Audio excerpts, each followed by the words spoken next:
ഇനിയിപ്പോൾ ഒരു ജഡ്ജിയെ കാണാനില്ല എന്നുള്ള വാർത്തയിലേക്കാണ്. മുംബൈയിൽ കൈക്കൂലി കേസിൽ ഒളിവിലുള്ള സെഷൻസ് കോടതി ജഡ്ജിയെ ഇനിയും കണ്ടുപിടിക്കാൻ കഴിഞ്ഞിട്ടില്ല. മസ്ഗാബ് അഡീഷണൽ സെഷൻസ് കോടതി ജഡ്ജി അജാസുദ്ദീൻ എസ് കാസിയാണ് ഒളിവിൽ കഴിയുന്നത്. അനുകൂല വിധി നൽകാൻ 15 ലക്ഷം രൂപ കൈക്കൂലി ആവശ്യപ്പെട്ടു എന്നാണ് ഈ ജഡ്ജിയുടെ പേരിലുള്ള കേസ്. ജഡ്ജിയെ അന്വേഷിച്ച് പോലീസ് തേരാപാര ഓടുകയാണ്. ശ്രീനാഥ് ചന്ദ്രൻ മുംബൈയിൽ നിന്ന് ചേരുന്നു. Sreenath, good morning. ജഡ്ജിയെക്കുറിച്ച് ഒരു അറിവുമില്ല അല്ലേ? Very good morning S K N. യഥാർത്ഥത്തിൽ ഈ ജുഡീഷ്യറിക്ക് മേൽ ജനങ്ങൾക്കുള്ള വിശ്വാസം അത് അങ്ങനെ തന്നെ ഉണ്ടാവേണ്ടത് പരമപ്രധാനമാണ്. ആ വിശ്വാസം തകർക്കുന്ന തരത്തിലുള്ള ഒരു സംഭവമാണ് ഈ മസ്ഗാവിൽ നിന്ന് ഉണ്ടായിരിക്കുന്നത്. മസ്ഗാവിലെ അഡീഷണൽ സെഷൻസ് കോടതി ജഡ്ജിയാണ് ഇജാസുദ്ദീൻ എസ് കാസിയാണ് ഒരു അഴിമതി കേസിൽ, ഒരു കൈക്കൂലി കേസിൽ പെട്ട് ഇപ്പോൾ ഒളിവിൽ കഴിയുന്നത്. ആന്റി കറപ്ഷൻ ബ്യൂറോ ACB ആണ് ഈ കേസ് അന്വേഷിക്കുന്നത്. അവർ ഈ ജഡ്ജിയുടെ ക്വാർട്ടേഴ്സിൽ അന്വേഷിച്ചെത്തിയതാണ്.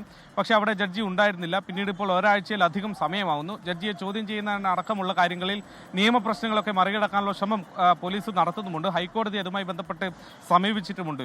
ഈ കേസിന്റെ പശ്ചാത്തലം എസ് കെ എൻ, മുംബൈയിൽ ഒരു സ്ഥലത്തർക്കം, ഒരു വസ്തു തർക്കം നടക്കുകയാണ്.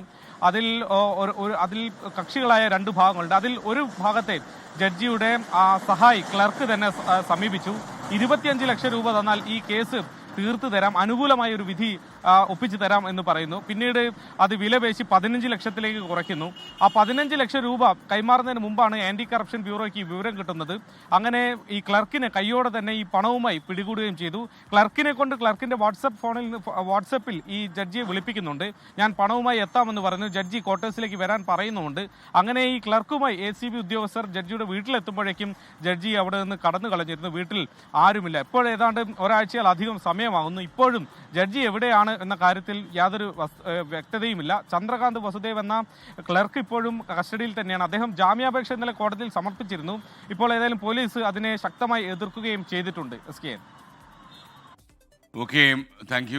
ലോകത്തെവിടെയായാലും ഏത് സമയത്തും 24 വാർത്തകളും ഓഗ്മെന്റഡ് റിയാലിറ്റി പാക്കേജുകളും എക്സ്പ്ലെയിനറുകളും വിശദമായി കാണാൻ ഞങ്ങളുടെ YouTube ചാനൽ നിങ്ങൾക്ക് സബ്സ്ക്രൈബ് ചെയ്യാം.